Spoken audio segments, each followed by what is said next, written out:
kalangkung tresnanira marang Diabanon Cinawi. Wah dalah kok saben-saben pendak-pendakku ditimbal dening Prabu Duryudana. Mongko rasane ngatike aku sak kepengin nyumurupi yen to Yai Prabu Duryudana kuwi rembug perkara negara. Perkara kedaton negara Ngastina. Lah kok ora rida ujare wong daplok pendak-pendakku sowan sing diajab amung patine para Pandhawa, patine para Pandhawa. Mongko sagedhakan iki lha kok dadi ora mung Pandhawa sing dirasani cintrakane dening Kyai Prabu Duryudana, nanging malah kepara wong sing ora ngerti marang kendhang iki mung lakon. Wong sing ora ngerteni sarta wong ora weruh marang kasunyatan teka diajab padine. Kakang Semar Badranaya. Wah, dalah. Monggo ancasku pengen bali marang Praja Mandura, nanging bareng aku krungu yen to Kakang Semar diajab patine. Pola aja takon tak kandhake Kakang Nayantaka para Satapura.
Nyatane gonjang seret winangun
desa Banjardawa. Kinemulane Jemeng Karangkitri. Nalika semanten sinten inggih lenggah madyaning Karang Pradesan ingkang katingal asri jeming gegodhongan kembang-kembang kinembung miwah kapireng swaraning pancuran kumricik dawahing tebing satemadadya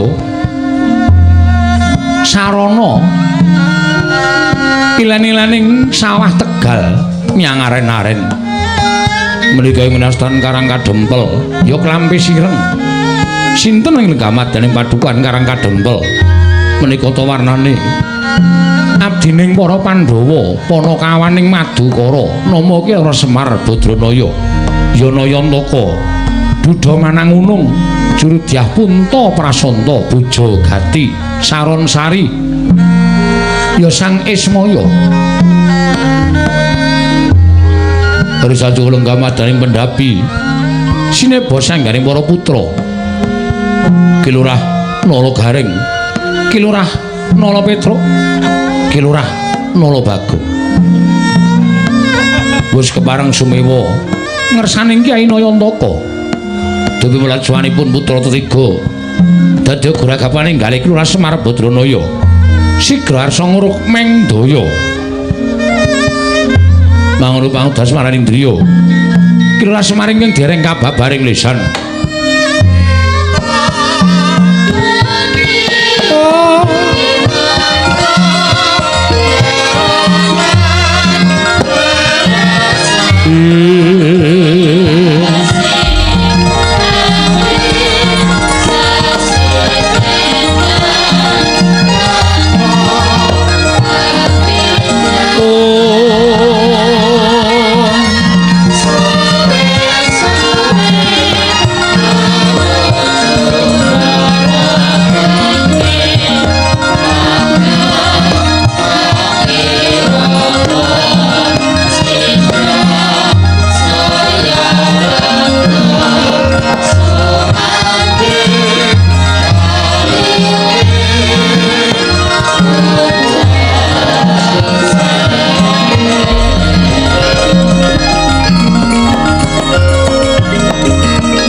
Sinongwati caket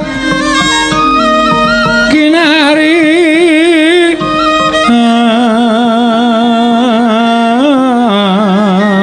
among mbak lumembak ombak ing samudra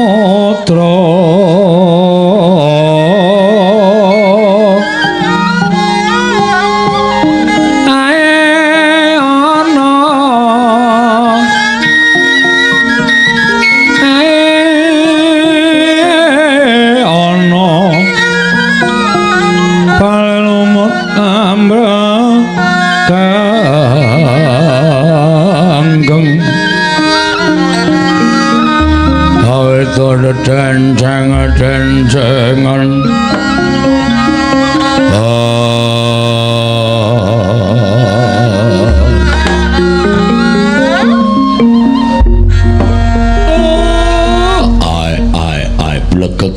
Kekuk sak dulita mel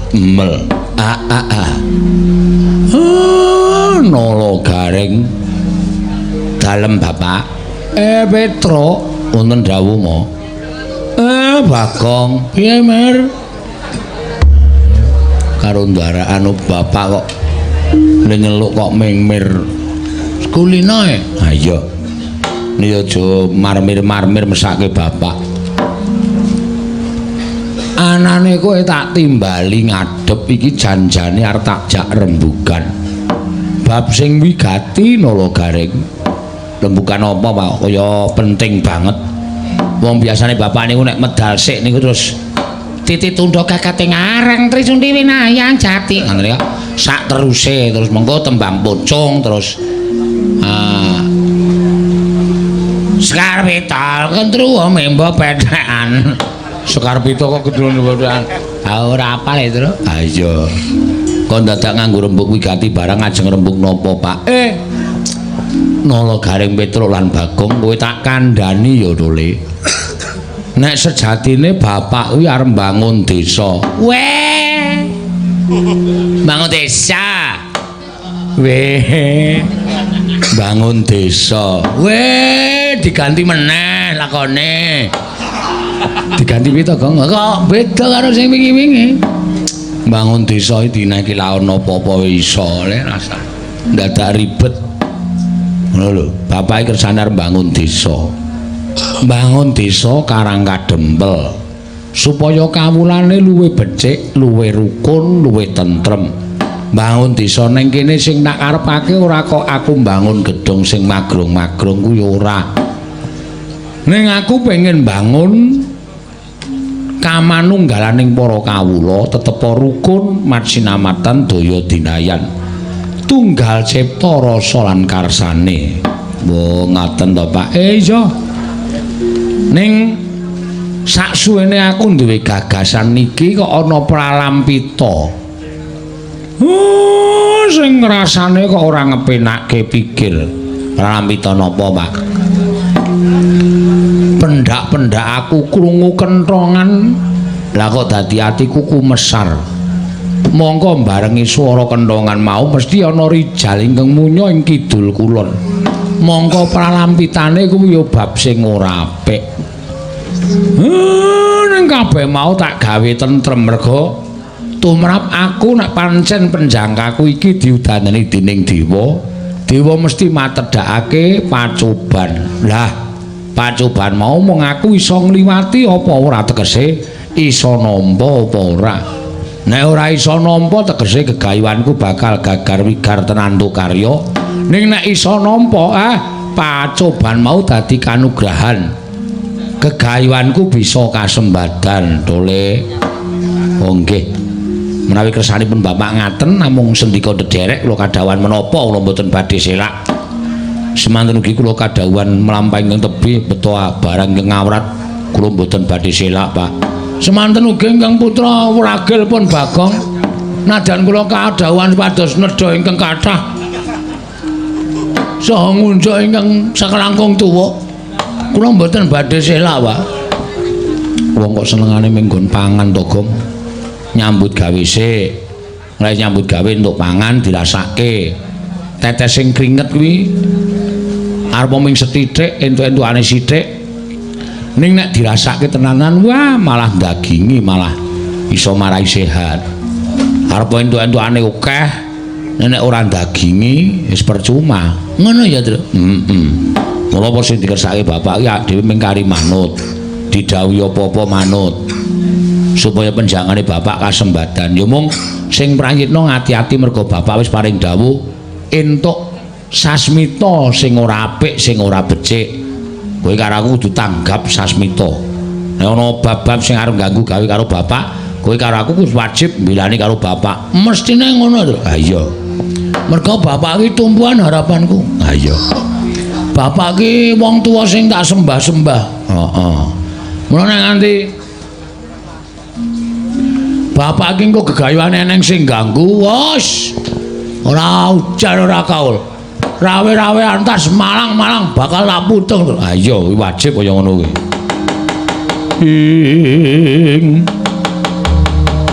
Rikat lampahing rata tan pantara prateng sukuning argaram kang tumingal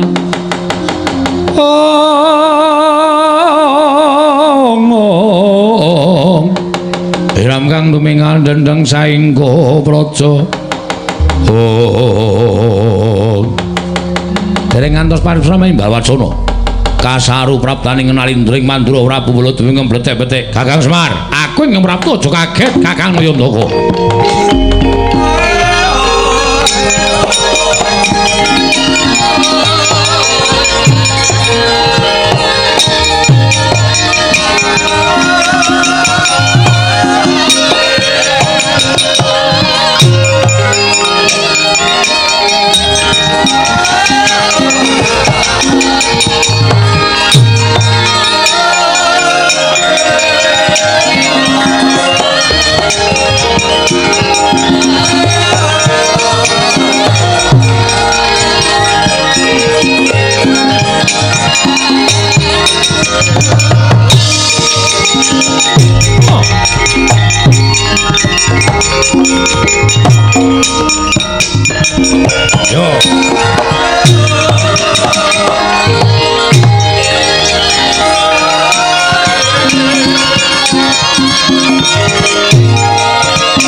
Narapati Tuwinares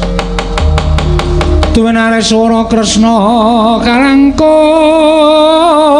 tresnanira marang Dyapanon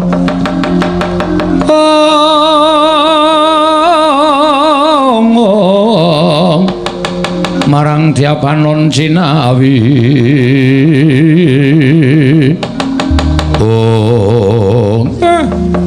sinuwun Mandura winantu ing karaharjan rawuhipun. Yo Kakang Semar. Tansah pinaning aning kawidadan ning sami kula pramtaku aku ngaturake salam talimku katur marang ngersaning Kakang Nayandaka. Nggih kula tampi Den. Ndara Baladewa bekti kula katur nggih Den. Yo nula garing tak tampa. Ndara Baladewa bekti kula katur nggih Ndara. Yo Petruk tak tampa. Ndara Baladewa bekti kula katur nggih. Ya Gong. Ora disauri dhewe ora. Wong edan pendak-pendak Bagong mesti gawe kisruh. Kowe ngaturke bekti apa ora? Nggih. Tak tampa. Ora urung ya ditampa kok. Sampeyan maringi pangestu mboten? Ora. Oh edan iki. Ora bakal maringi pangestu karo kowe. Wong ngaturke bekti karo kowe ya sembrono kok. Nggih pun, sinuwun Mandura ngaturaken bekti kula konjuk. Ya tak tampa pangestu Tamarana. Nggih, kula tampi andadosaken bingah raos sing manah kula. Ajeng kunjung napa, Den? Lho. Apa iki arep nyuga Baladewa iki cukup uripmu apa piye? Wah, kalung kula loro. Waduh. Niki lho Mang Samang to. Lho, rak kaya penyanyi rap. Penyanyi apa? Rap. Dadi penyanyi tikus. Rap iki bahasa Inggrise tikus ya. Wonten apa, Gus? Semar. Kula wonten dawuh. Pramtaku ning Karang Kadempel iki bakal ngabarake kabar sing ora becik. Kabar sing ora becik pripun? Ngerti yo. Aku mau tinimbalan denge Prabu Duryudana. Jroning perembakana ning madyaning negara Ngastina mau sing dirembuk tanala kejamung matine para Pandhawa. Mula aku trima ora melu-melu perkara rembugan ning negara Ngastina mau. Nggih. Mergo aku satemene ora gathuk, aku ora mathuk yen to para Kurawa tansah ngajab patining para Pandhawa. Nggih lajeng. Lah kok suwe-suwe mremen rembuke para pinisepuh negara Ngastina. Yen to mateni Pandhawa kuwi gampang lakone, ning kudu iso mateni Semar. Lah pripun niku hubungane napa ale kula? Kula ora ana sambung rapete kali para Pandhawa. Dianggep yen to Semar kuwi pamomonging para Pandhawa ingkang dadekake Pandhawa kuwi timbul lair lan batine. Tegese ora iso dikrenah patine. Ora iso digawe cintraka uripe. Lajeng mula nalika semana tumuli aku lunga saka negara ing Ngastina, metu saka Natul ing negara ing Ngastina. Barang aku tekan alun-alun tak pikir-pikir entuk aku bali marang negara Mandura. Mesti kowe bakal diancam mati ning nggon Kusata Kurawa, monggo kowe ora tata-tata kowe ora ngerti entuk diancam mati ning Kurawa. Mula aku terus mlayu mrene iki. Ing wigati aku ngabarke sarta ngabari marang kowe yen to kowe bakal diancam patine dening Kurawa. Mbah aku dhewe ora ngerti lha kok dadi Semar barang diluputake kuwi karepe piye aku dhewe ora dong. Nggih. Nggih. Lah terus mula kowe tata-tata Semar yen sak mangsa-mangsa iki mengko Kurawa tekan kene mangsa borong sing wigati aku wis ngabari karo kowe. Nggih, matur nuwun Ndara, matur nuwun. Rikat lampahing rata tanpa antara prabdeng sukuning arga ram kang tumingal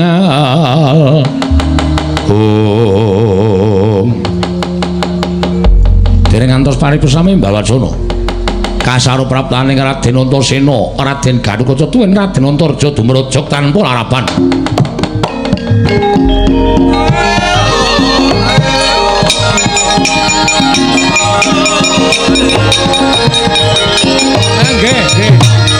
Nggih.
Carian putra lamun kawekasan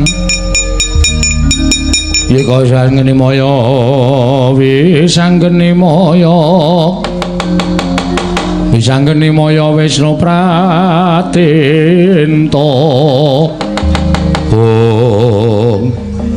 aku sing teko kek Ndara Antasena ya Ndara Gatotkaca wilujeng Den ya Siwa Semar slamet tekaku Ndara Antarja wilujeng ya Siwana Yantaka slamet tekaku. Wah Ndara Antasena bekti kula nggih Den garing tak tampa. Ndara Gatotkaca bekti kula nggih Gus ya garing tak tampa. Ndara Antarja bekti kula nggih Den ya garing tak tampa. Ndara Antasena bekti kula ya terus tak tampa. Ndara Gatotkaca bekti kula ya terus tak tampa. Ndara Antarja bekti kula ya terus tak tampa. Mbageke kok. Ndara Antasena, Antasena, kula ngaturaken bekti nggih. Ya, Gong tak tampa caidan. Nah, aku ya omong ya ngawur kok. Ndara Gatotkaca bekti kula, ya Bagong tak tampa. Ndara Antarja bekti kula nggih, Den. Ya Bagong tak tampa. Pripun enten napa ning kok ding gruduk tekan Karang Kadempel? Kek. Aku nampa sasmita. Aku nampa dawing dewa yen to aku supaya cedhak kelawan Kakek Semar. Sebab miturut sasmita ingkang dak tampa, jare Kakek Semar bakal duwe gawe. Ya bener apa ora, Kek? Pripun to? Digawe napa? Kula niku ora digawe napa-napa, Kakek aja goro. Arep Antasena tak anggep wong ora ngerti tata krama, wong ora ngerti unggah-ungguh, ning aku iso maca karo legetane penggali Kakek Semar. Padha karo sasmita sing wis tak tampa, mula kang wektu dina iki Aku tekan kene arep bantu karo kakene Semar. Kakang Garwaca semono uga, Kakang Antarja semono uga. Apa sing dadi bot-repote Kakang Semar, aku bakal sak biyantu. Wah, jan. Kula niku gumun karo sampean. Piyai nom kok lantiping panggraita ngungkuli karo sing sepuh-sepuh. Kula niku dereng ngomong karo sapa-sapa kok sampean wis ngerti karo napa sing kula gayu, napa sapa sing kula jangka. Nggih, matur nuwun nek niku pancen lahir batin sampeyan ajeng bantu karo Semar ning kula nuwun sewu gandeng niki wau kula entuk kabar nek Semar niku ajeng diancam patine. Lho, sapa sing ngancam patimu? Mboten sanes para Sata Kurawa. Lalu putih kakene Semar apa? Kula niku wis biasa karo Kurawa. Kurawa niku nyawang wong ora luput ora kleru mesti bibidana mesti ajeng dipateni. Niku pambeganing Sata Kurawa.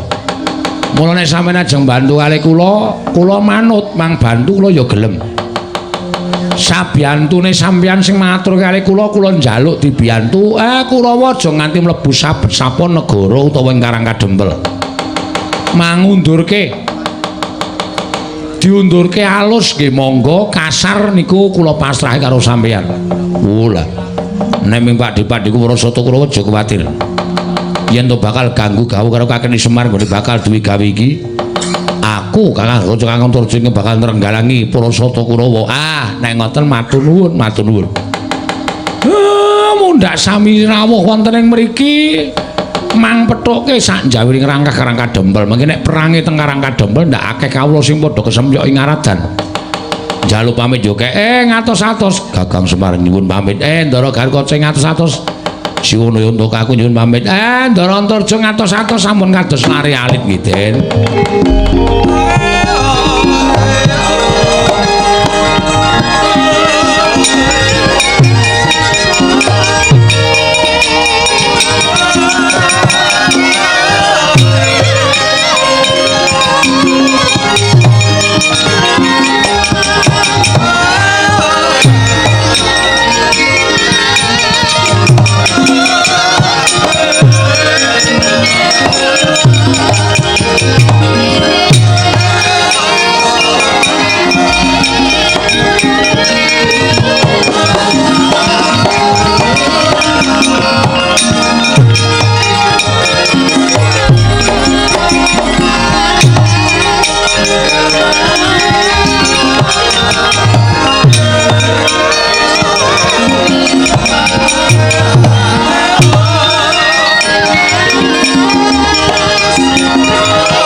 Ayuda kepapak bawatnya bentar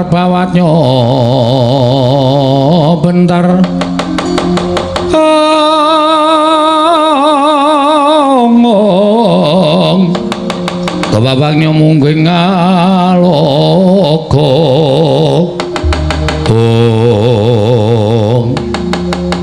Antasena Pakde Surtayu ya lakon yang Karang Kadempel sowan kakene Semar Pakde ya ming kepengin tetinju marang Karang Kadempel.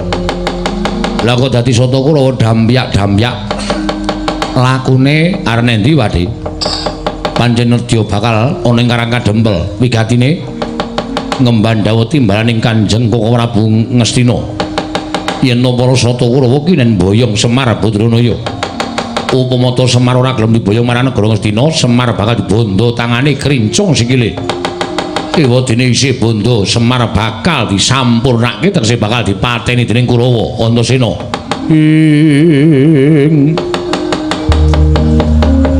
Tan Semar pamoring sukma sinukma ya winaya wing asepi. Sumimpen telenging kalbu pambukaning warana.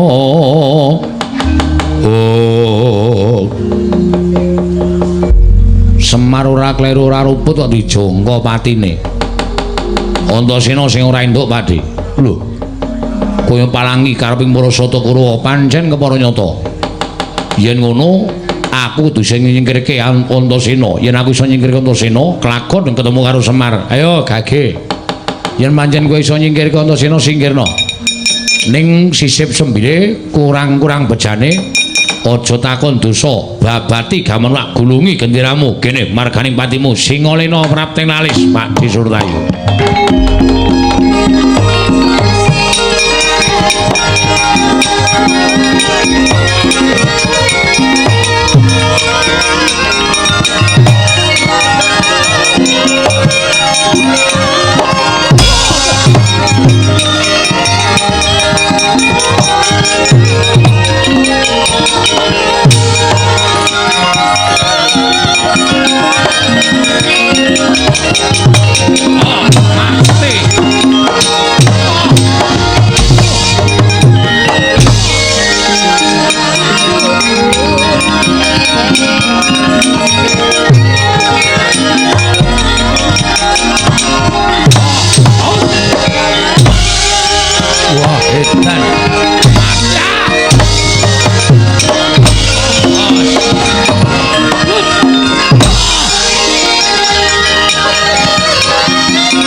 Aja mlayu.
Antasena nggawa sedulur bapamu. Lho, ora basa karo aku Gatotkaca. Siwa Kartomarma. Gelem bali apa ora? Ora gelem bali lakon tak gimbol ndasmu. Keparat. Ora nganggo tata krama karo wong gerang. Bapamu mati dening aku. Panggau tak ayoni. Kiai. Mati kowe. Ah!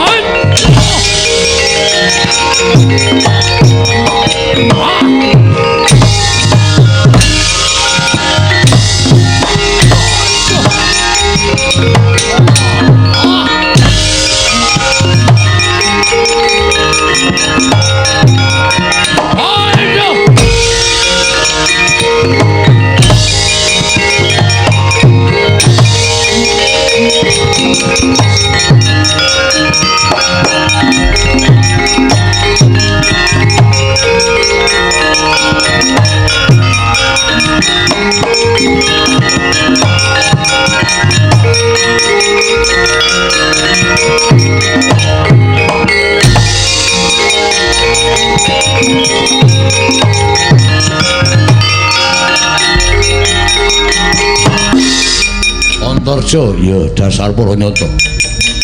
Lakon mati dening aku, ayo bangga tak.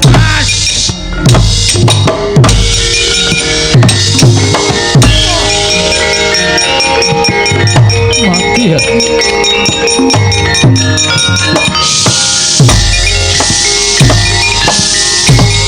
Ayo.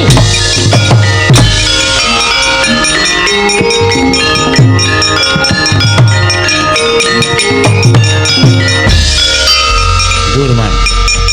Semar mboten ajeng lakon diboyong nang negara Ngastina sebabe sing tunggu Semar ampuh-ampuh. Sing tunggu sapa? Antasena Gatotkaca Antarja. Kula semanggaken. Man mundur mawon. Kurawa ken mundur kabeh aja nganti ana kurban. Ning nganti enten kurban sampeyan kali kula sing ditutuh karo keluargane. Mundur mawon. Mundur man. Wong telu sing gelut iki mau sing tak paido ming kowe. Lho kok kula gelut kira ya sing nggunakake keterampilan. Gelut kok ming angger kowe di waduh. Aduh. Kok kaya ming guyan to? Man sampeyan ampun ngece mangrasake se Antarja. Samane nganti ora mlonyo awake. Antarja niku nek ngoten niku nyembur nggih.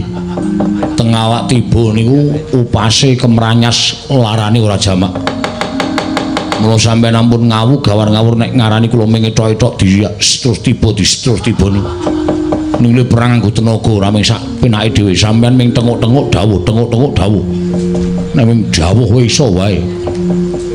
Muga-muga temu Antarja disraine men modar. Kok nesu ta? Wong genah kene iki ming genahke kok malah nesu. Rumangsaku kok sarwa ora kepeneran. Sapa sing arep maju?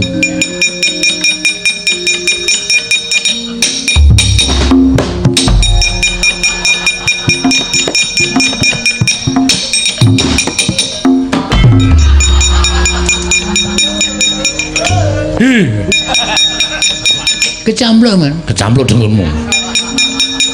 Mulane wonten wong ajeng maju pulang niku olah celila-celili.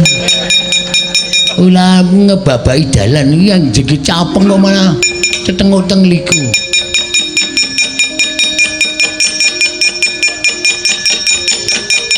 Oh, po. Rene bae. Ajeng kula campluk ping pindho. Aku iki arep perang mungsuh anak-anak pendopo arep perang mungsuh kula aku. Nek pancen sampean wani mungsuh sampean mawon. Sing jelas kula menang. Dur ora sembrono. Ndang kok. Nek pancen maju wae. Antasena. Apa Pakdi? Kowe sing ngalahke Cultayu. Kowe sing ngalahke Cultayu? Heeh. Kalau tomarmu kalah Jawa. Kakang Garukaca. Aja tomo kalah Jawa. Kakang Antarja. Berarti kowe wong telu. Iya. Aku Kakang Garukaca, Kakang Antarja. Wedan. Ya wis penake.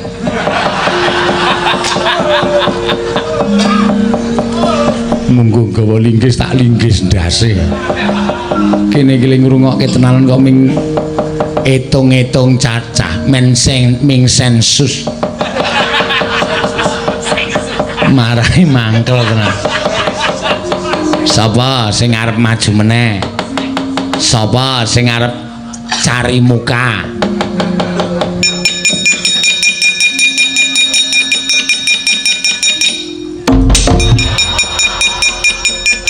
Welah. Wis nganggo salto barang.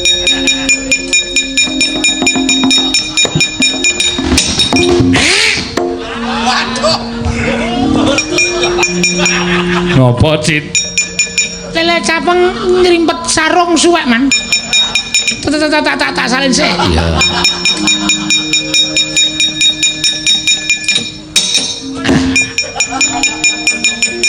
Sarunge sapa kuwi? Gemlek teng mriko. Ndelok.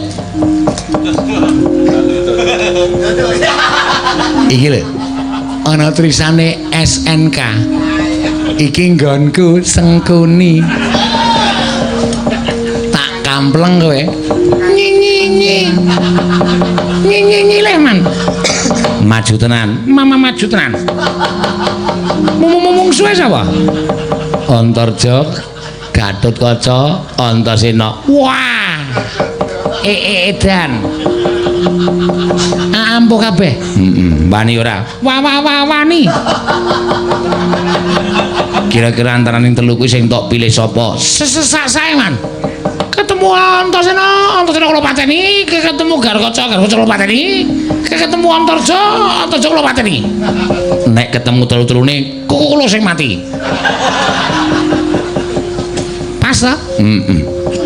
Wis ge menyang. Nun, ge menyang. Sumbar sik. Sumbar. Tumbar ngeceri mripat niki, Mbak. Ora emosi, Man. Niki lho serban, Man, lho serban iki. Waduh, Pak Iraimu nek. Sik, Man, sik. Ngapa? Ana semut mampir ning mata bambangan ning uyuh. Ha iya. Peperih. Ha iya. Antasena, Gatotkaca, Antarja. Pak D Citraksi. Dasar kepara nyata. Kowe menang karo Susortayu, menang karo Kartomarma, menang karo Asatama. Lumrah. Neneng iki gembonge Kurawa. Iki pen tak ajar anggere kleru tak ajar kowe.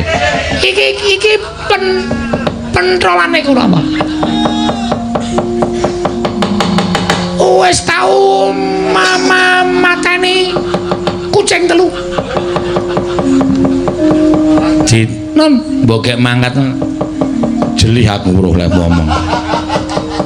Wong nantang kok dipenging. Maju Pak D. Njaluk mati cara piye? Kokusnul Khotimah.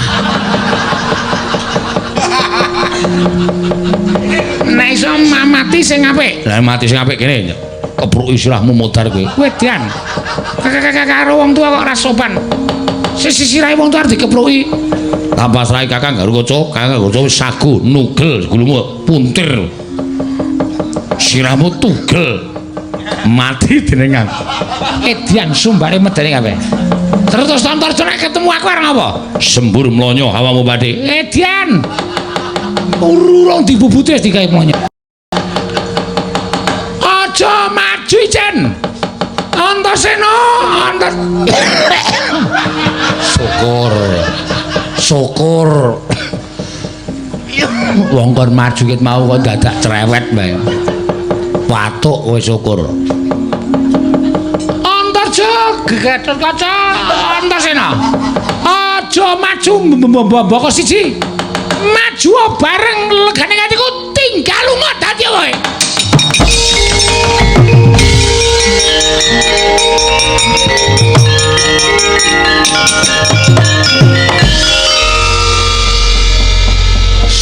Asu.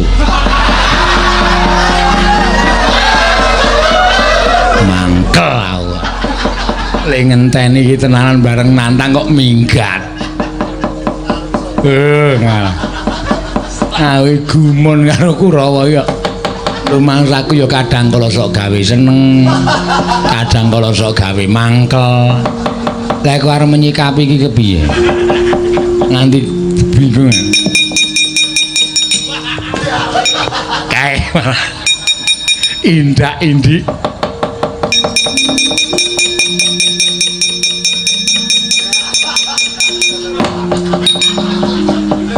Pak distraksi mau nanti neng kana nantang kok saja iya ya kono kene dundange Pak Mbah Cit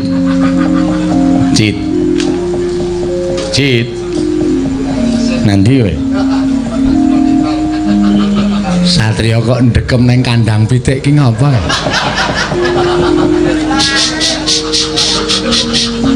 ngapa maksudnya Oh, kon meneng. Nek kon meneng ki le ngono pisan bae. Kami sosolan. Bar maju ora golo-goleki mungsuhmu. Omong nek kula. Omong nek kula masuk angin. Wong awake kemringet kok masuk angin. Gejala usus buntu. Ora ana apa-apa kok gejala usus buntu ki apa to kowe? Ajeng orasi. Apa? Ajeng orasi. Orasi sing dibelek niku operasi. Orasi dengkulmu mlocot. Iki rasane wis kelangan lho, iki rasane wis kaya ora perang lho. Saking kesu ben. Kon kajenge atas kabeh aja. Wis ben luweh. Ora maju tenan. Ayo Kurawa sapa sing ketok? Tutuki karo Antasena.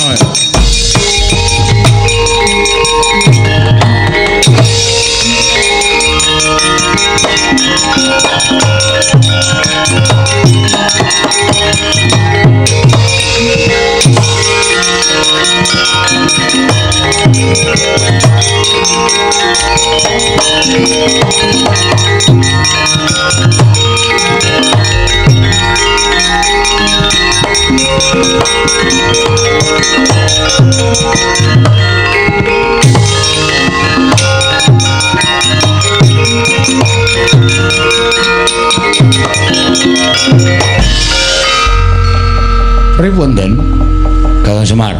Wonten dawuh. Aku kok ora iso mitung nganggo nalar sing ganep. Kemarangipun. Monggo janjane kowe iki ora klebu wong sing wigati tumraping para Pandhawa. Upama Pandhawa kuwi dipateni, yen pancen sing mateni kuwi pinter mesti iso mateni para Pandhawa. Lah kok dadi kowe ora ngerti kenthang kuwi ning lakon kok ngerti-ngerti diajab patine karo para Sata Kurawa. Ora aku sik aku tak takon karo kowe. Kok kowe iki mesti nampa lakon kaya ngene piye to Semar? Lakon iku adile ming kudu dilakoni. Monggo sing gariske lakon ning jagat ki para dewa. Apa kowe ora kepengin gugat ning kayangan? Apa ora kepengin sowan ning kayangan kowe takon karo Bathara Guru? Apa to sababe lha kok dadi kowe arep dipateni Kurawa ki janjane perkarane apa? Monggo kowe ora ngerti lakon iki ora ngerti kahanan iki. Kowe ora kudu mati merga Pandhawa dijangka patine dening para Sata Kurawa. Mula tak jaluk kanthi banget Semar kowe gugat ning kayangan takono para dewa. Kowe iki wong ora salah kok diluputi karepe piye?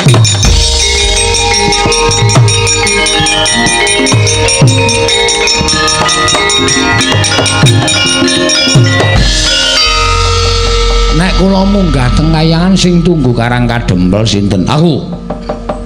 Mengke nek anak-anak kula do melu ya ben. Men do ngerti kahanane bapakne. Ngoten ya. Ha nggih kula mingkari manut. Kula nderek ngendika sampeyan lho. Nek kula ken takon karo Manikmaya adik kula apa to sababe kula ora luput ora kleru kok dijangka patine kula tak takon. Nek pancen wangsulane ketemu nalar kula trima, nek pancen niki kabeh digawe dening para dewa, ajeng kula tanjeke salah kula apa, luput kula apa karo Manikmaya.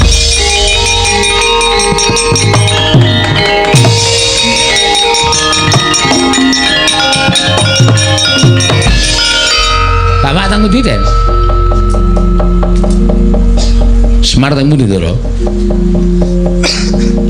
Semar nendi? Boso, anu Semar teng pundi? Bapakmu Semar munggah. Lho, padahal bijine elek lho terus ya. Ora munggah kelas ki ora. Ha piye? Munggah ning kayangan. Munggah ning kayangan kersane Ndara Baladewa. Oh. Sebabe pancen bapakmu takon munggah ning kayangan takon gugat lan para dewa. Bener apa ora? Lho, masalahe napa kok kon bener apa ora iki? Bapakmu ora ngerti apa-apa, kok dijangka patine karo Sata Kurawa. Wong nek nganti iki mau ora ana anak-anak Pandhawa, Antasena, Gatotkaca, Antarja, mesti wae ora ana sing iso nrenggalake kridane para Sata Kurawa. Nek kowe wong telu wae kekuatanmu sepira mungsuh Kurawa? Bapakmu mesti mati. Ya toh? Nek bapakmu mati terus lupute apa? Klerune apa? Sing kepengin patine bapakmu ki jan-jane sapa? Kurawa apa liyane? Mula bapakmu takon gugat ning Kahyangan. Nek pancen Bathara Guru iki ngudratake bapakmu pancen kudu dijangka patine, bapakmu takon ora trima takon ngamuk ning Kahyangan. Wei, le. Arep ngopo reng lho anak mbarepe padake. Nek nganti bapak ana apa-apa, oh cilik lara gedhe tekaning patine Kahyangan. Sapa sing ngukup nyawane bapak? Aku melu terus.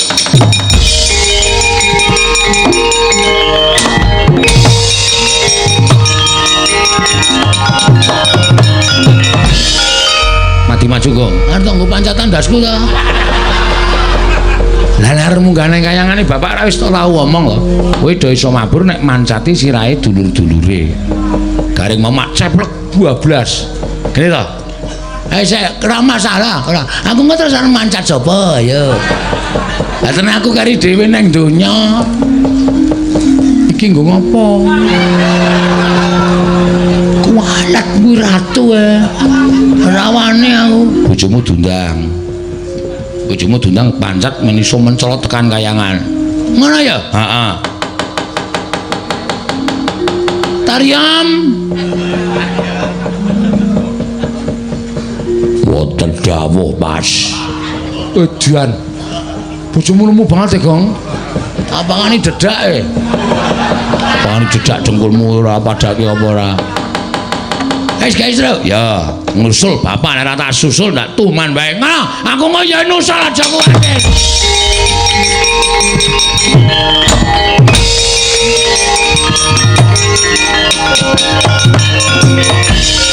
Menang ya Yam aku arep nang Kahyangan. Lamet iki nggo srana wae Yam.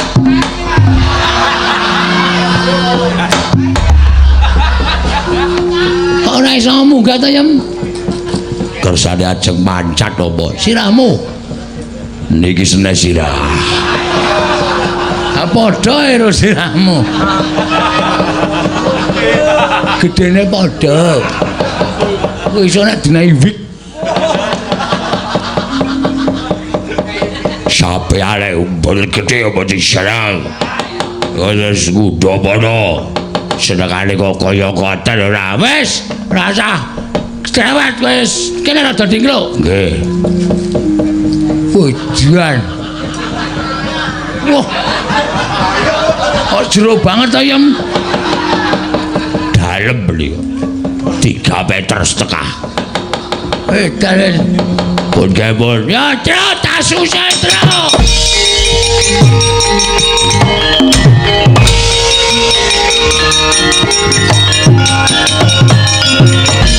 Lu lari ngapa kowe? Kurang ajar. Ratu tinggo dolan sak penake dhewe. Wah, muga-muga kelakon penjangkamu. Kek, aku wis rampung nyingkirke Kurawa, kek.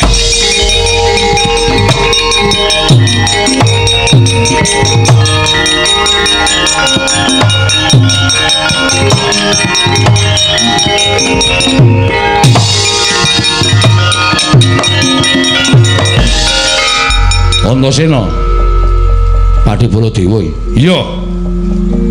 Gosek sampeyan nang kene ngopo? Lho, aku rene sowan Kakang Semar. Lah saiki Kakang Semar endi? Anu apa jenenge? Aku ora weruh. Sampeyan mulih rene bareng karo Kurawa to? Ora. Ayo ngaku. Ngaku sampeyan. Bareng karo Kurawa ya to? Ngerti aku tumandang nrenggalangi Kurawa, mak gedhe Baladewa nyelingker liwat dalan liya. Terus ketemu karo Kakang Semar, saiki Kakang Semar tok ringkes tok bondo tok krincung sikile tok bondo tangane. Ngaku ora, Antasena, kowe aja edan. Kowe aja edan. Aku ora ndeni apa-apa karo Kakang Semar. Nek ora ndeni apa-apa karo Kakang Semar kok sampean nyelingker saka mburi. Ora ono wong nyelingker. Ais. Ngaku ora. Kene ora ngaku kriwikan dadi grojokan geguyut dadi tangisan. Lho, sirmu arep apa? Apa sampean perlu tak peksa ngaku? Caramu maksa Baladewa piye? Tak jotosi. Lho, aja edan kowe. Aja edan. Apa arep jotosi piye? Mergo sampean dari jalaran ilange Kakang Semar lan para kawan liyane. nek sampean ora gelem ngaku tak anggap sampean kongkonane Siwa Ngastina ngene bakal mboyong marang Semar Batranaya Antasena. Aja edan, aku ora ngerti apa-apa. Ngaku ora. Aku ora ngerti apa-apa. Ngaku ora.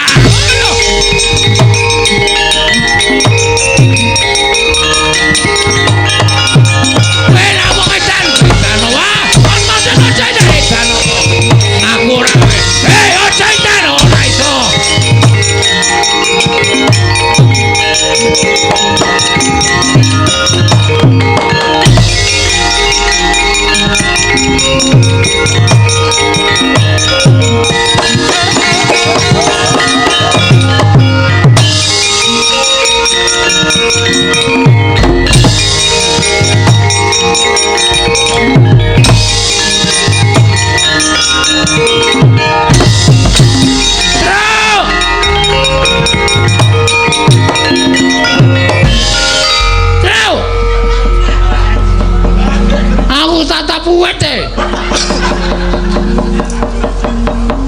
Piye?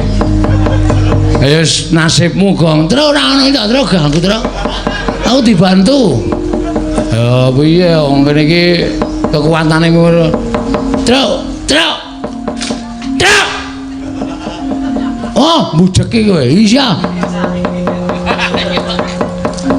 Nah, ganduan iki. Wis. Yo ditangkap. Hup. Ah. Yo meneng wae lho, ora obah lho. Mergo iki aku mung saka dayane lek ku mencolotki nganti iso mabur niki. Nek kabotan wong kok ndak malah medun aku. Ya.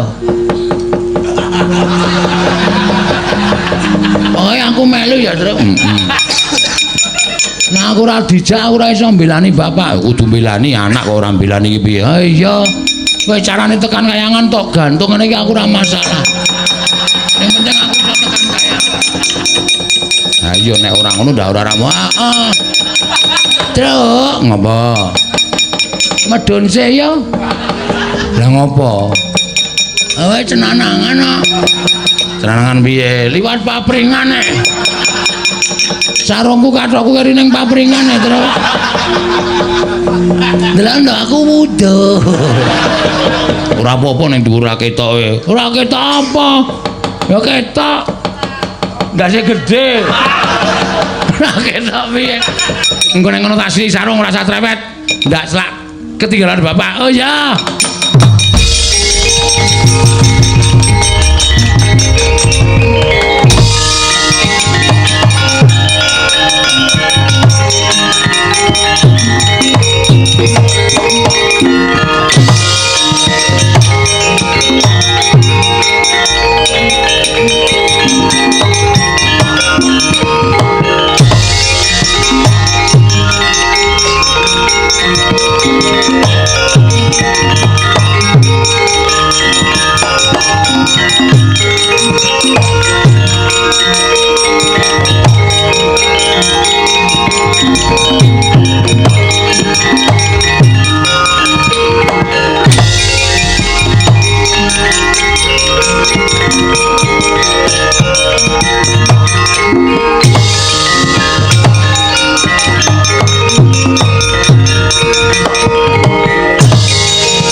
Kepapak poranggul mungguing ayuda kepapak bawatnya bentar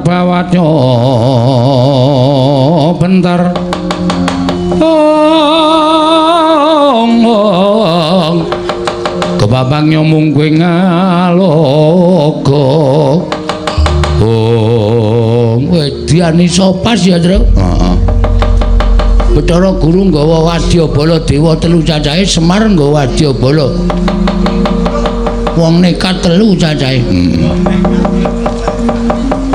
Kakang Ismaya. Manikmaya iya. Wonten menapa dene jengandika Kakang Semar rawuh wonten ing Kayiwangan. Guru. Mancen niatku aku arep nanjeke karo lakonku sing bola-bali tak lakoni ning jagat. Ora kaya sing nak lakoni sak gedhagan iki ora beda. Pendak-pendak Kurawa rembugan, pendak-pendak Kurawa arep mateni Pandhawa, Semar mesti kesempyok ing aradan. Semar mesti melu-melu dadi undering perkara. Tegese Semar ora kleru ora luput melu arti jangka patine janjane aku tak takon. Iki kepiye to perkarane? Nggih. Inggih piye? Ayo kowe bloko. Sejatosipun pancen saestu kula ingkang inger kiblatipun para tiang-tiang saking negari Ngastina. Tumunten kula menika nalindraning para dewa wenang damel mubah musiking manahipun para titah. Wenang damel lampanipun para titah. Tumunten kula ingkang nglebeti pemanggih menawi Semar utawi Kakang Nayantaka kedah sirna. Panci mekaten Kakang Nayantaka kula ingkang ndodho dhateng lampan menika Kakang Semar. Kosek. Kok kowe iso omong kaya ngono? Aku saiki tak takon karo kowe jane luputku apa, salahku apa? Aku wis trima urip ana ing jagat. Aku trima urip ana ing donya. Kowe dadi ratu ning para dewa. Aku ora tau ganggu gawe karo kowe kok kowe pendak-pendak ganggu gawe karo uripe Semar. Mongko jagat karo kadewatan kuwi adoh parane. Amargi kula menika rumaos sakit manah kula. Lara perkara apa? Sedaya titah wonten ing jagat menika sami nyembah kalian kula, namung wonten setunggal titah ingkang boten nyembah kalian kula. Mboten tata krama, mboten basa. Inggih menika Kakang Nayantaka, inggih Kakang Ismaya. Wis minggerke blate wae piye? Aku ki kakangmu lho, Guru. Aku ki wong tuamu, aku ki kakangmu, aku ki dulurmu sing luwih tuwa. Lah kae. Kae. Aja sembrono. Kae nek nganti ngenengi apa ta apa? Iso katriwandan. Cekelen sik, tak leren leh kumayang. Daripada kenapa kono kowe sembrono ora gek cekat-ceket. Bleseke dengkulmu mlocot kuwi. Nek ijek urip terus mak cenut ngono apa? Kowe iki ngrembug apa ya Pak malah? Panjen Bagong iki panjen kurang ajar. Kowe iki apa emer ora ana wong kleru kok. Aku sing disalahke. Aku tak takon. Aku wis ngalah karo kowe lho kowe isih tumindak kaya ngono. Aku iki wong tuamu kok kon basa karo kowe nek aku niat biyen kowe ora dadi dewa. Nek aku gelem matur sak nyatane lakon sing kelakon kowe ora bakal dadi nalindraning para dewa. Ning mergo aku karo Kakang Tejo Mantri nalika semana trima ngalah, kowe dadi dewa, kowe urip ning kayangan, aku urip ning jagat. Donyane wis beda. Ning kok kowe isih duwe rasa sengit karo aku. Karepmu piye? Kakang Nayantaka piye? Pancen saestu mekaten. Badhe kula silak ana tanpa guna. Samenika ngaten kemawon. Menawi Kakang Semar mboten saged pejah mapan wonten ing Madyapada, tumuli samanggih langkung prayogi menawi Kakang Semar pejah wonten ing kayangan. Lho, kok ucapmu kaya ngono? Kula ingkang badhe nyampurnaken gesangipun Kakang Nayantaka. Weh, dalah. Gong sabar, Gong. Sabar, Gong, sabar iki ning kayangan ora nekat ora. Wah, keloro-loro atiku krungu suarane guru tanpa murid. Sapa guru tanpa murid? Bathara Guru kok guru tanpa murid. Dadi pancen wis mbok niati to, estu sampun kula niati. Kula badhe saya kuncara, kula badhe saya ketingal dipun ajeni menawi tiyang ingkang mboten nyembah, mboten basa kalian kula sirna saking lumahing bumi kreping langit. Wah, pancen iblis tenan.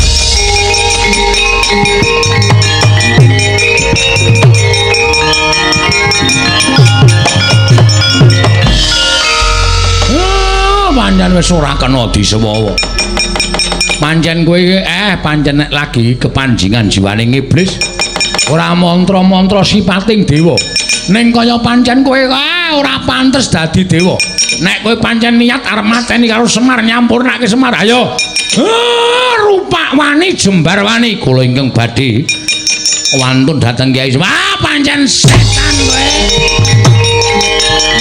Otos.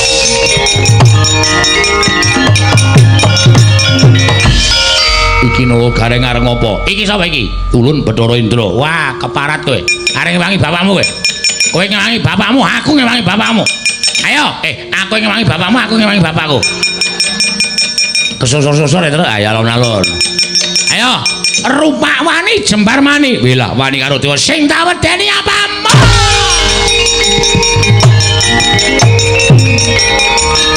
Stop.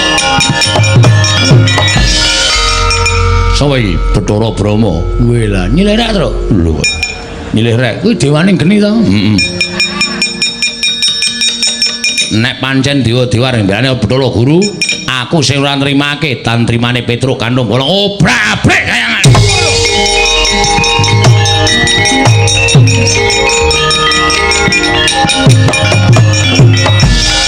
Iki Bagong. Heeh, ambek dewa damai wae. Damai piye rasa gelut. Wah, wis dadi gelut rame kok damai. Aku dewaning pepati, ngono aku tak jabut nyawaku. Ora malah rekoso aku. Nek aku mati piye yo? Bojoku anakku piye? Iya, iya. Gunane apa gelut ta? Mbak Rukun. Ning pukulun Bathara Guru wis gelut karo bapakmu Semar, apa awake dhewe ora gelut? Ning janji piye? Ora entuk jabut nyawa lho. Gak aku kalah nek kowe jabut nyawa. Aku ora iso njabut apa-apa. Ngene wae. Entuk njabut ning liyane nyawa. Yo.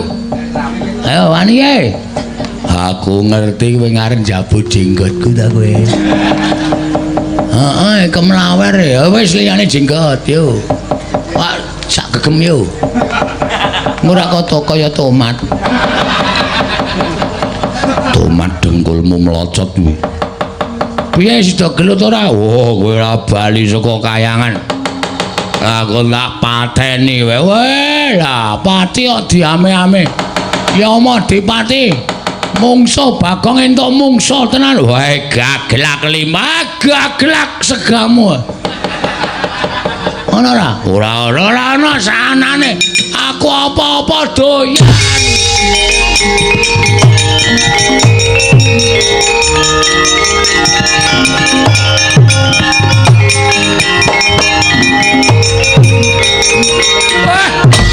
Ayam amok wae.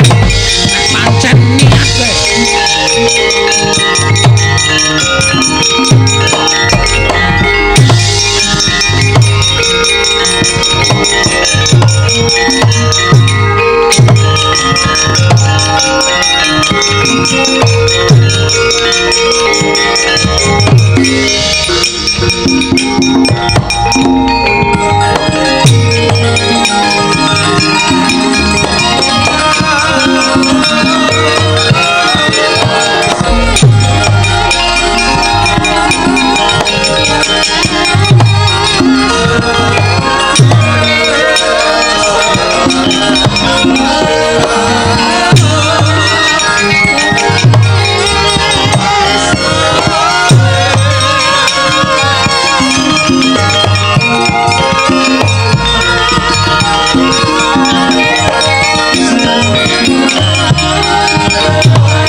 digatekke kok.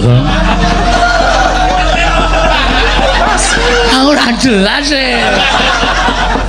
Aku mau ngomong apa? Emang apa ta? Baikun. Wah, wis tak gaweke wadah itu. Krunguku paidon.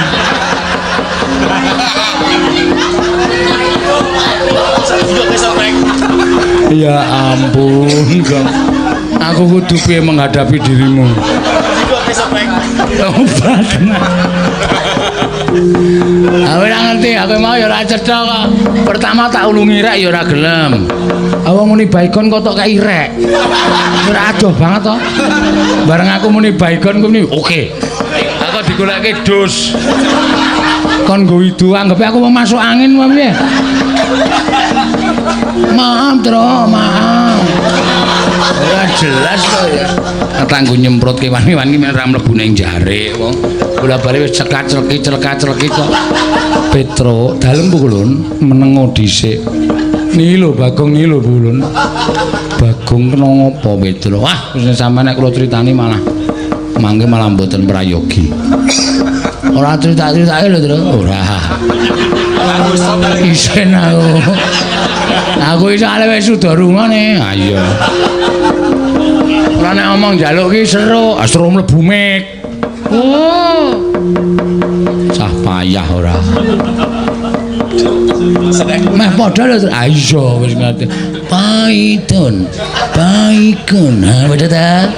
Berarti aku kan ora salah-salah banget.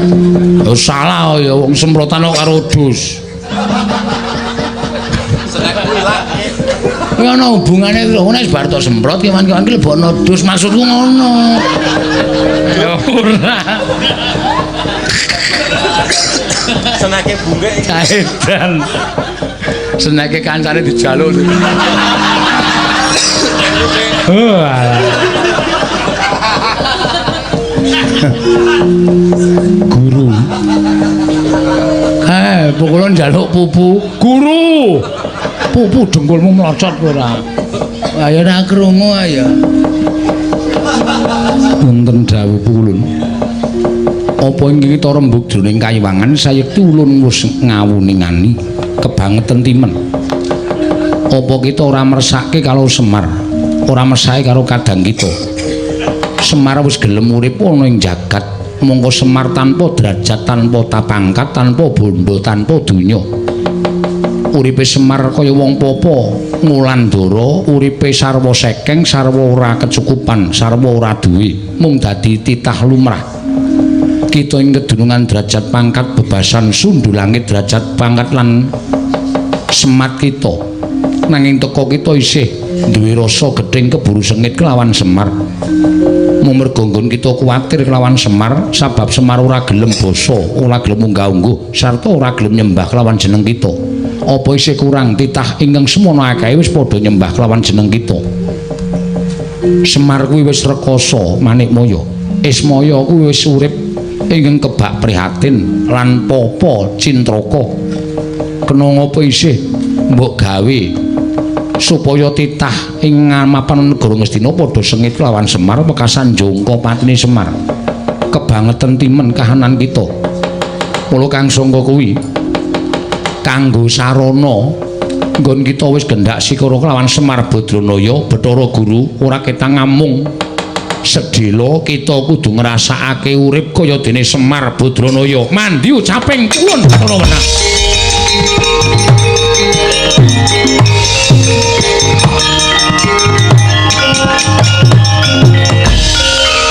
Kulun kula nyuwun kawelasan sampun kados mekaten. Weh, Semar ana loro, Tru.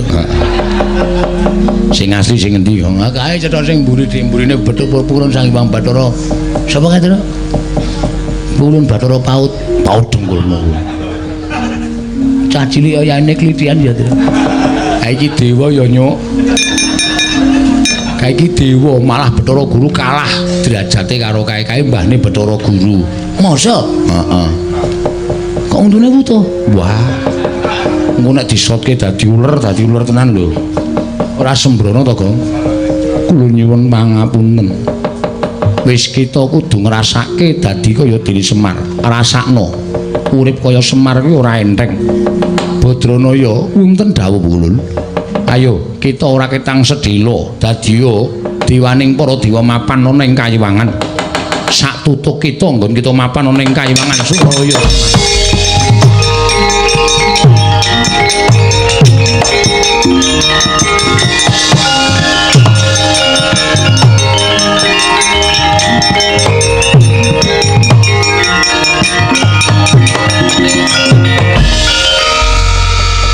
Semar ing kedadian saka Bathara Guru kita momong anak-anake Semar ingkang kebak kurang ajar.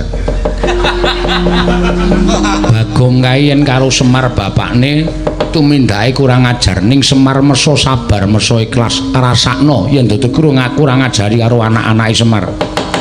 Ben kita ngrasake kaya apa sengsarane kadang mutuwa isma ya nggone urip ning alam kadang.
dalu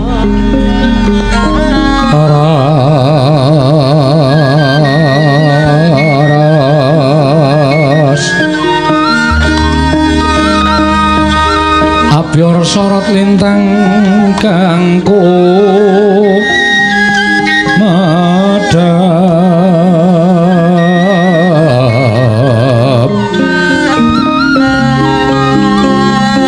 tete sonya matya ratri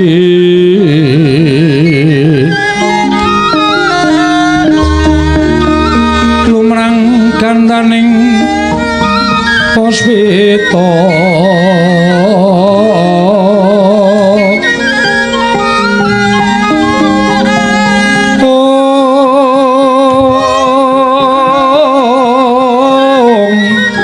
karenggiwan udyane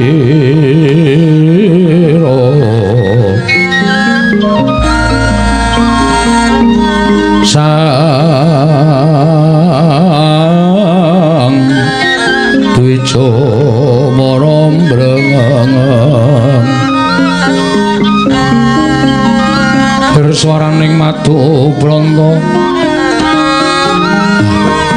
manungsung sarining kembang Om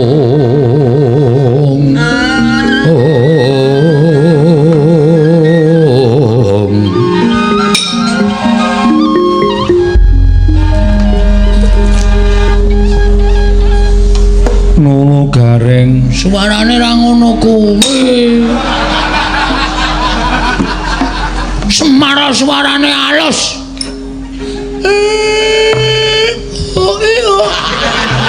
ora tambah-tambahi kong ora ajari Bagong aja edan ulun Bathara Guru sing ngomong sapa kowe ra sadar ye wis malih Semar apa iya mbawake digrayangi kowe gedhe banget to kopek ora ta ya aduh Nolo Gareng kepiye iki mundi dawuh mangyanipun Iwang Pikulun padha menang sampean kudu nderek kersanipun Iwang Pikulun padha menang kapure semados nyemar ulun ora iso tiru kaya suarane bapak kita bapak kula niku Bapak Semar dudu Wita bapak kita iki bapakmu lah iya mula ben diajari Bagong aku ajarono ana apa ajari apa maca nulis ora diajari nyopir aku ajarono supaya kaya bapakmu diomongi nek bapakmu nek ngendika ayo kowe diapake ra masuk kene ora nganggo belajar secara militer ojo Bagong ojo apa ayo tirake tiro ana layang sapa Koko Prabu Sri Bathara Kresna wonten timbalan Yayi estunipun anggen paduka kula aturi rawuh wonten negari Ngamarta ingkang rayi menggalihaken perkawis Kakang Semar Badrana ingkang sampun sawetawis mboten sowan wonten negari Ngamarta Koko Prabu menapa Yayi Janaka mboten nanjihaken kelawan Kakang Semar menapa to sababipun dene Kakang Nayantaka mboten kepareng sowan wonten negari Ngamarta Koko Prabu dereng pikantuk dawuh saking Koko Prabu Ngamarta mila ajri raos sing manah kula menawi kula ngrimini dhateng wasisaning nalindring Ngamarta inggih menika Koko Prabu Puntadewa ora kudara apa ya ora nanjihake ora jeneng aku rupu-rupu gedhat nanging aku ora beda karo Janaka yen durung entuk dawuhing barep tangeh aku wani nglakoni sowan utawa tilik marang Karangga Dempel nanjake kelawan Semar Badranaya Koko Prabu ingem katen sakmangke Koko Prabu mugi kepareng nggali nganti dhateng kadang kula salah setunggal kepareng tinju dhateng Karangga Dempel nanjaken dhateng Kyai Semar wonten menapa dene mboten kepareng sowan wonten negari Ngamarta Koko Prabu miat langening kalanggiwan ekler pandan moncar tinon lir kekonang surem sara tetan padhang kasor lan pacaring purnameng gekono dasari mangsa katiga dereng ngantos samimbal wacana paripurna kedadak swaning gelar Semar Badranaya dumrajak tanpa larapan nganti sangga para putra Semare koten prayitna sumuliris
ngareka den prayitna semuri resiko balik titiyane gandayane trisanya purnama sasi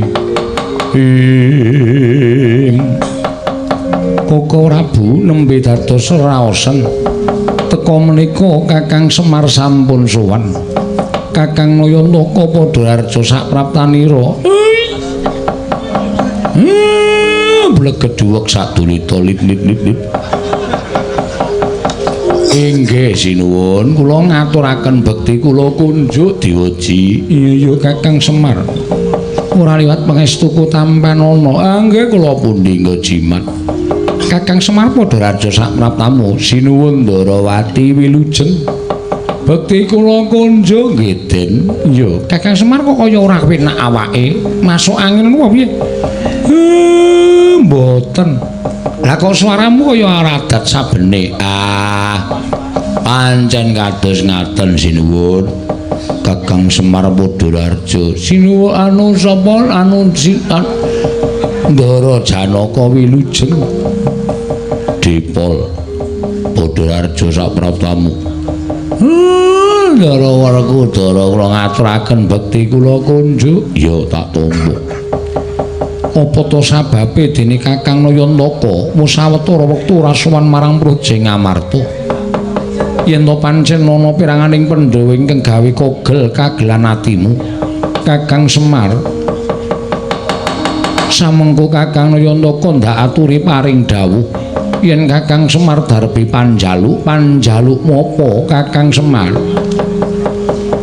nuwun sewu kula niku suwe mboten sowan menika merga nembe ngrancang apa Kyai Semar anggen kula bangun desa mergi kula kepengin bangun desa Karangkadempel mboten kok bangun wangunan sing apik mboten nanging kula kepengin bangun karukunan katentreman sing mapan enten Karangkadempel ning jebul syarat seranane kok angel kok abot nek mboten kula aturke niki mboten ajeng kelakon ning nek kula aturke kok damel sakit penggalipun Pandhawa sewiji-wiji syarat seranane apa Kakang Semar maragake matur marang panjenenganing ingsun sasmitaning jawata ingkang kula tampa syarat serananipun boten sanes Karangkadempel kudu ditumbali ngangge gedhi Ndara Werkudara Den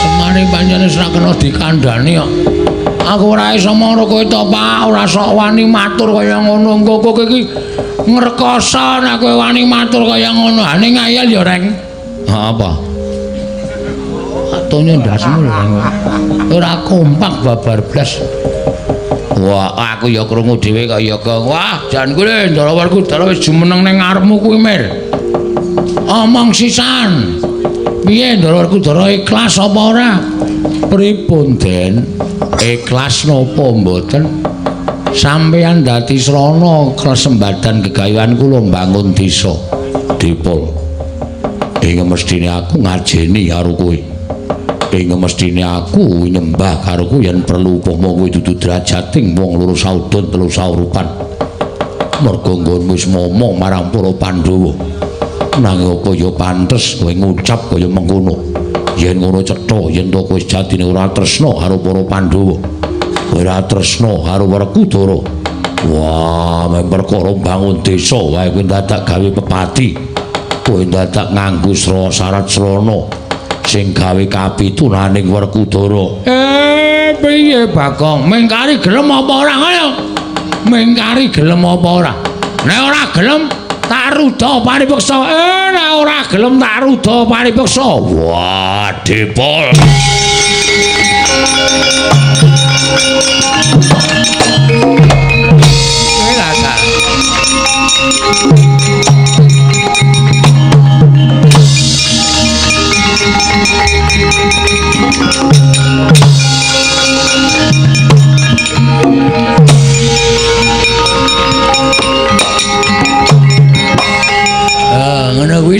sik ngajar ora awake dhewe. Ning Ndara Werkudara. Dosa lho kok kaya ngono kuwi. Tak mundasmu lho, Reng. Iki wis dadi sistemku kok kuwi dadak mesti ngendondone. Ning nganti kae engko sing dadi Semar kuwi cilik lara gedhe tekaning pati. Dewa lara. Dewa ora iso lara, ora iso mati. Diajar kaya ngapa ora bakal iso mati. Wis men kapok. Men jerah. Apa? Jerah. Jerai apa? Jerai isin. Wah, bayah jerai kapok. Heeh. Men ora mbeda karo uripe bapak ning alam padang rek.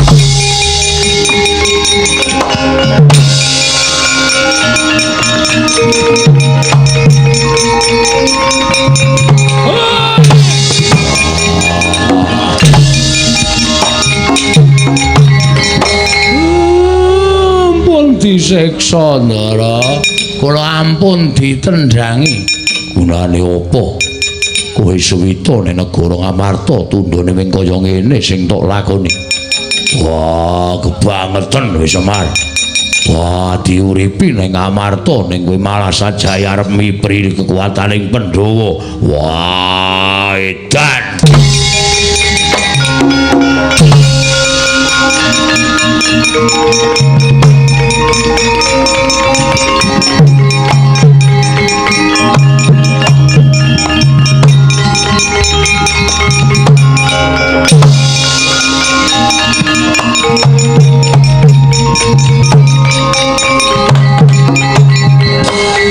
Sik iki kok gawe gumun to? Bab napa? Lho biasane bapakmu kuwi nek dipiloro karo wong kowe iki mesti padha runtik. Lah kae ditendangi Werkudara kok kowe do meneng wae. Sing kurang kaprayitnan kuwi sampean. Lho. Kok kowe nyalahke aku? Salah. Gunane apa? Kedapuk titik sing Sang Hyang Bathara Wisnu. Kudune iso nyawang sapa to Semar kae sejatine. Ora mentuk kantakon ngopo Ndara nesu? Ora nyambut gawe ngapa mentuk kantakon? Lah edan, ora edan sing edan kowe. Us. Aku ki ratu ya tok undhake edan. Ayo disawang. Kanggo permana jati. Sapa sejatine Semar kae?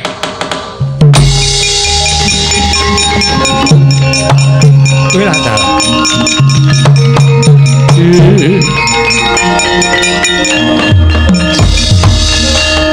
Lah kok dadi saka yang ngono kedadeane. Nah, niki kula critani. Wau bapakne gelut karo sing dadi Semar niku. Lho, gelut nggih. Lha perkarane napa ora ngerti bapakne ajeng pateni karo Kurawa. Sinuwun Mandura rawuh teng Karang Kadempel. Bapak niku ajeng rancang bangun desa. Sinuwun Prabu Mandura rawuh kesusul anak-anak Pandhawa. Kurawa bubar musuh anak-anak Pandhawa. Sapa anak-anak Pandhawa Petruk? Ndara Galukaca, Ndara Antarsena, Ndara Antarja. Lah Sinuwun Mandura niku sak pejaka karo bapak niku kok sajake kaya atine niku ora trima. Semar iki ora gugat ning kayangan lho. Kejanjane ngopo?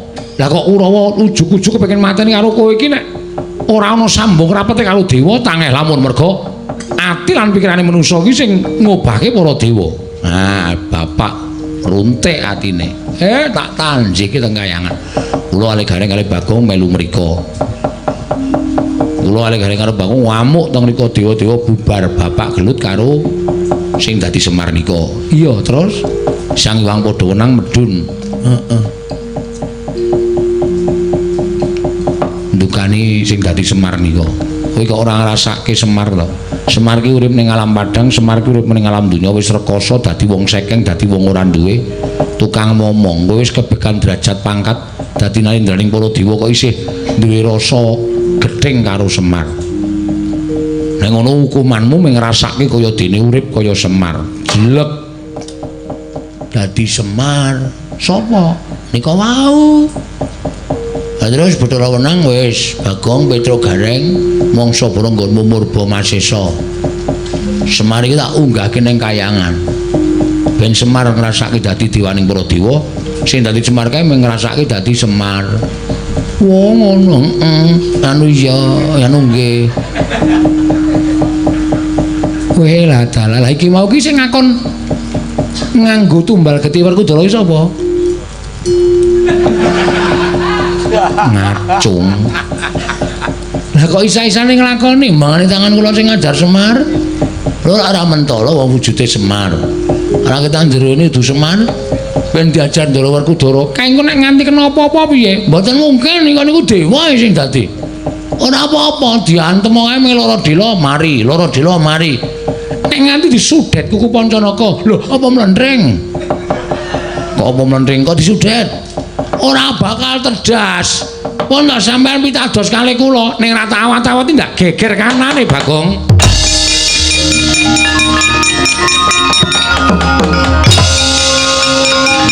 Yo.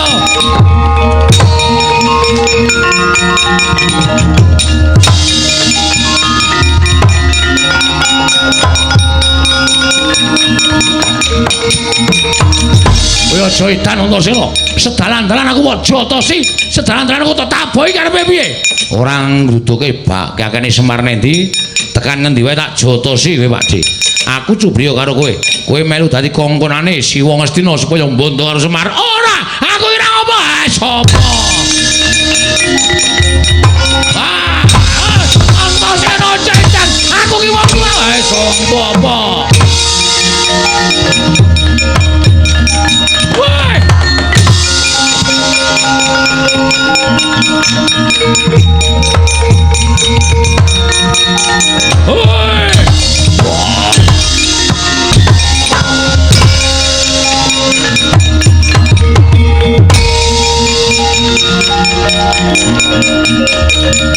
Wah, gugu karepe dhewe.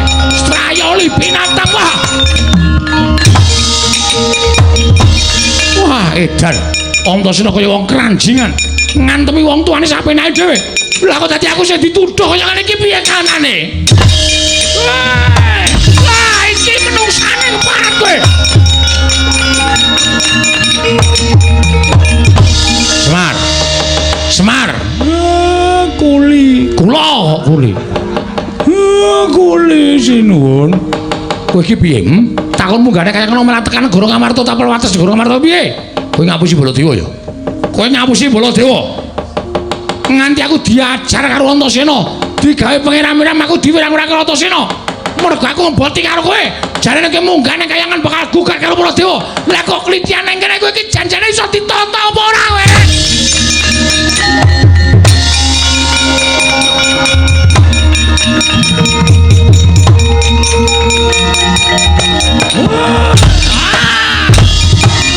Mati.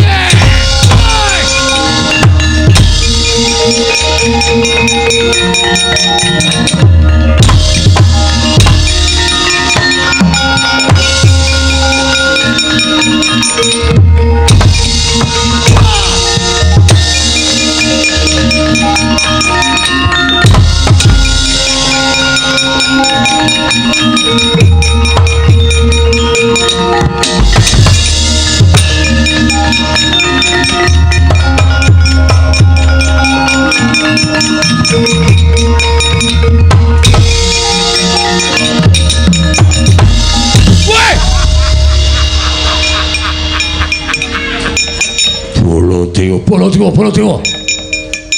Wah, ngopo kowe melu ngajar Semar? Menungso ora tatanan manung maring jajaran iblis. Wong tuwa ora iso dicekeli gunemane. Jare kowe iki tekan kayangan. Kowe mau ditemu karo kedepul karo aku lah kok dadi kowe tekan Goro Ngamarta. Kowe ngapusi karo aku. Mboten sinuwun.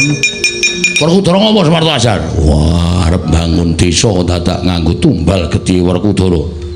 Tegese Semar wis tegel karo aku. Tinimbang aku ditegeli karo Semar tak tegeli. Ayo bener kowe. Bengawan Solo. Wah. Mula wektu dina iki aku ora trima. Aku ya ora trima. Nganti kanane kaya ngene aku ora trima. Kowe kudu tanggung jawab Semar. Aku diwirang-wirang karo Antasena. Wah, ayo kake. Dadeno tumbal Werkudara ning jagalan kaya sapi. Iki piye lakone?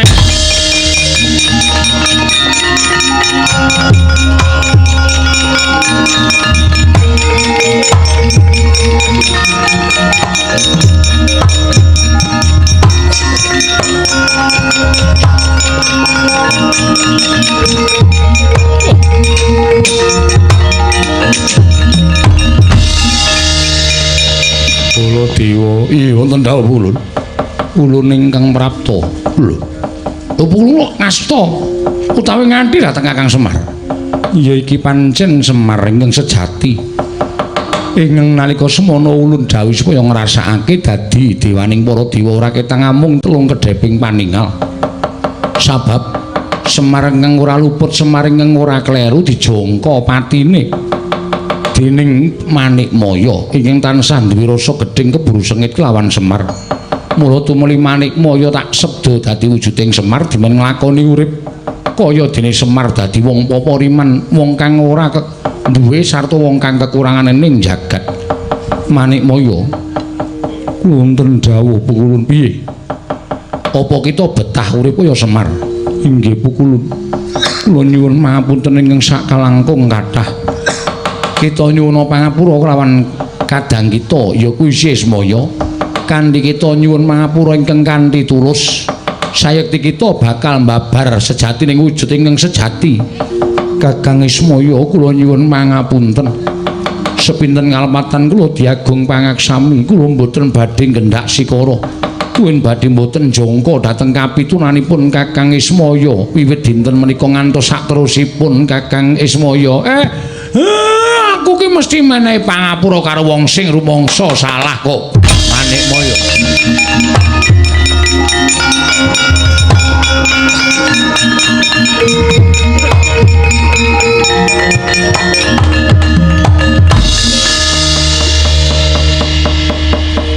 Kita wis ngrumangsani luput, Guru. Inggih. Ukulun kula sampun ngrumaosi lepat. Kanthi kaya mengkono, jangkungen sedyaning Sismaya ya kadang kita. Jangkungen sedyaning Semar Badranaya. Nggone bakal mbangun desa, muga dadi pancatan tentreming jagat sawigung. Inggih, kula badhe tansah ngulataken gegayanipun Kakang Ismaya pukulun.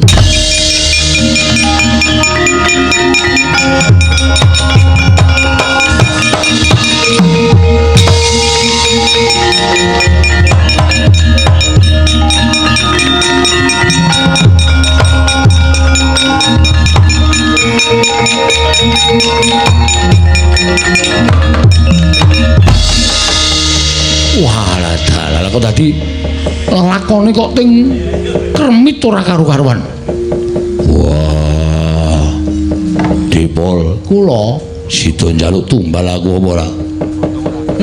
Sing nyuwun rak Semar nika wau nek kula ora njaluk tumbal napa-napa.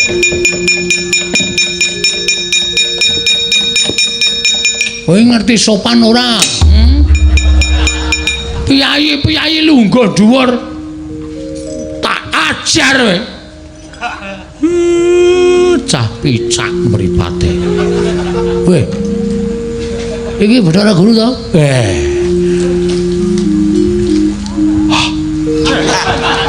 Wong Semar tenan iki ambune jengkol. Edan wis malih to, Pak? Wis. Iki lho ya kayane pancatan nggonku bakal kasembadan sediaku. Bathara Guru wis bali ning kayangan Bagong. Wah, wis jan urang tutuk le ngajar. Bagong edan. Aku ngajar Bathara Guru. Syukur kowe dosa nyemplung neraka kowe. Wani ngajar dewa cemplung neraka. Kowe sing gawe-gawe mboten. Mboten kula ning panjenengan mboten dingotenke ndak malamake Bathara Guru niku mboten jerah utawa mboten kapok. Wah, lho, kakekne kok nang kene kae.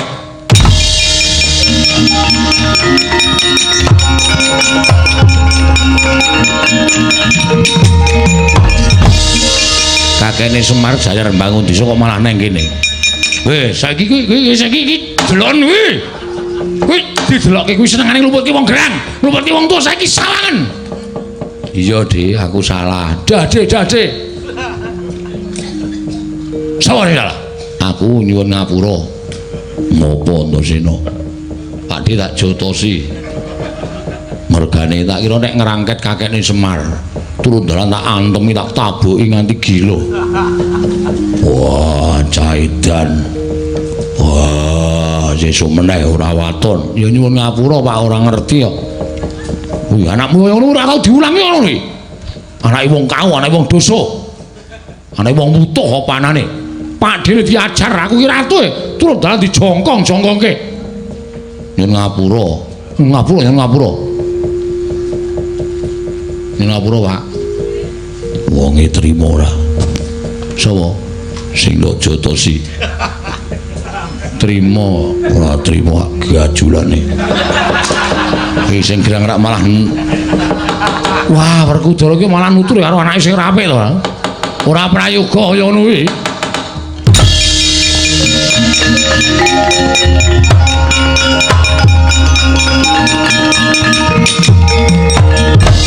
Kakang Semar kula Kyai Darmaji nanjake Kakang Semar nggone ora sowan. Merga kula pengin bangun desa. Lho, pengin bangun desa nggih. Pengin bangun katentreman, pengin bangun karukunan wonten ing Karang Kadempel. Ula dalah. Yen ngono kuwi apik, kuwi becik. Nek pancen gayan kula becik apik nggih, awi mboten ketang namung sedhela lenggah teng Karang Kadempel. Men muwi sengkut gumreguting para kawula nggone gesang tentrem wonten ing Karang Kadempel. Werkudara kanan resi ana Kaka Prabu Swami wonten Karang Kadempel. Yo, ayo Semar tak jangkung apa gegayuhanmu Semar.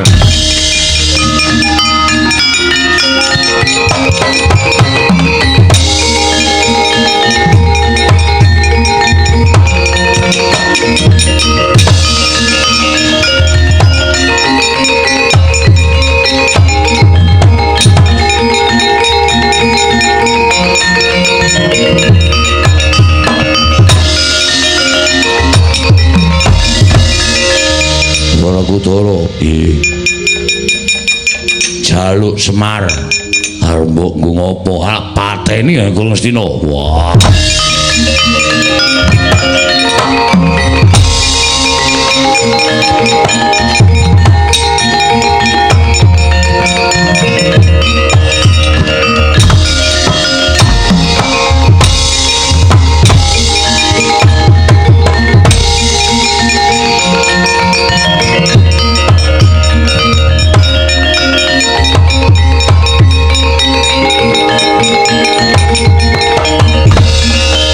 madangi jagato ngomong sapucaing wukir marebak bangsa merat keneng soroting surya mega lan gunung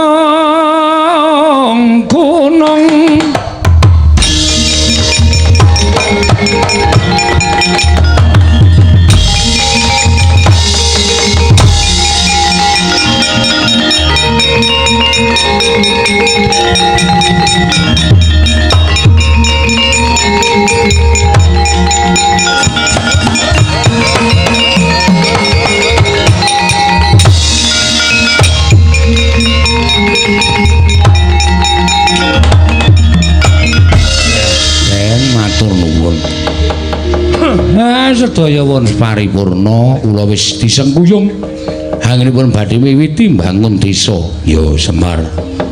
Mugi-mugi nir ing sambikala mboten langgang setunggal menapa gandeng niki prabote ajeng terus dibablaske teng papan sing tebih mula nyuwun mapunten nek sakmenika kedah kula bubaraken ndoro ya.